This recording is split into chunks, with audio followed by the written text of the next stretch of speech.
The Adventures of Tom Sawyer, Chapter 27. The adventure of the day mightily tormented Tom's dreams that night. 4 times he had his hands on that rich treasure, and 4 times it wasted to nothingness in his fingers, as sleep forsook him, and wakefulness brought back the hard reality of his misfortune.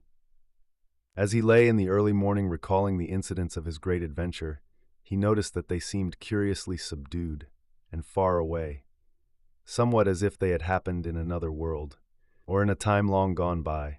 Then it occurred to him that the great adventure itself must be a dream. There was one very strong argument in favor of this idea, namely, that the quantity of coin he had seen was too vast to be real. He had never seen as much as $50 in one mass before, and he was like all boys of his age and station in life, in that he imagined that all references to hundreds and thousands were mere fanciful forms of speech, and that no such sums really existed in the world. He never had supposed for a moment that so large a sum as $100 was to be found in actual money in anyone's possession. If his notions of hidden treasure had been analyzed, they would have been found to consist of a handful of real dimes and a bushel of vague, splendid, ungraspable dollars. But the incidents of his adventure grew sensibly sharper and clearer under the attrition of thinking them over, and so he presently found himself leaning to the impression that the thing might not have been a dream, after all.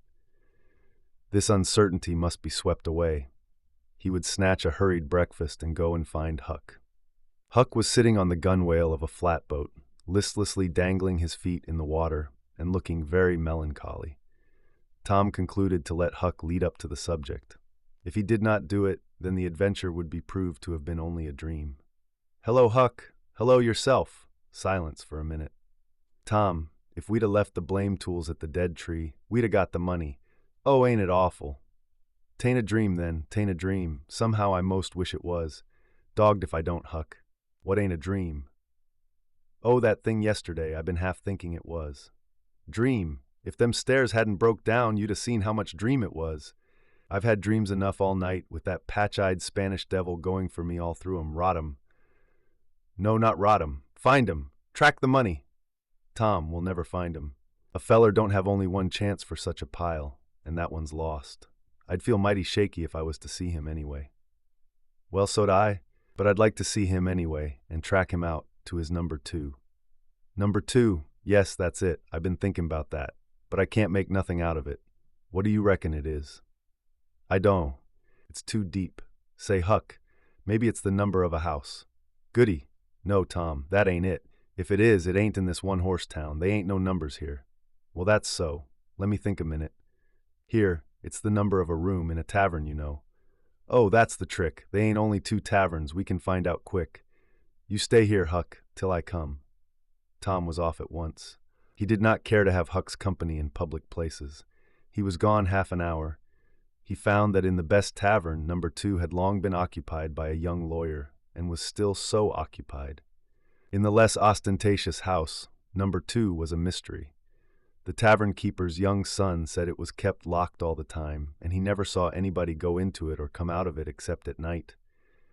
He did not know any particular reason for this state of things, had some little curiosity, but it was rather feeble, had made the most of the mystery by entertaining himself with the idea that that room was haunted, had noticed that there was a light in there the night before.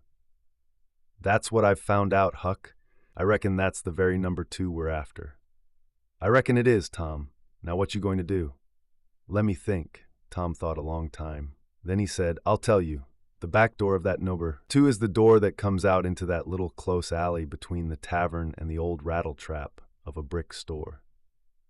Now you get hold of all the door keys you can find, and I'll nip all of Auntie's, and the first dark night we'll go there and try 'em. And mind you, keep a lookout for Injun Joe, because he said he was going to drop into town and spy around once more for a chance to get his revenge. If you see him, you just follow him. And if you don't go to that number 2, that ain't the place. Lordy, I don't want to foller him by myself. Why, it'll be night, sure. He might never see you, and if he did, maybe he'd never think anything." "Well, if it's pretty dark, I reckon I'll track him. I don't know. I'll try." "You bet I'll follow him if it's dark, Huck." Why, he might have found out he couldn't get his revenge and be going right after that money. It's so, Tom, it's so. I'll follow him. I will, by jingoes. Now you're talking. Don't you ever weaken, Huck, and I won't.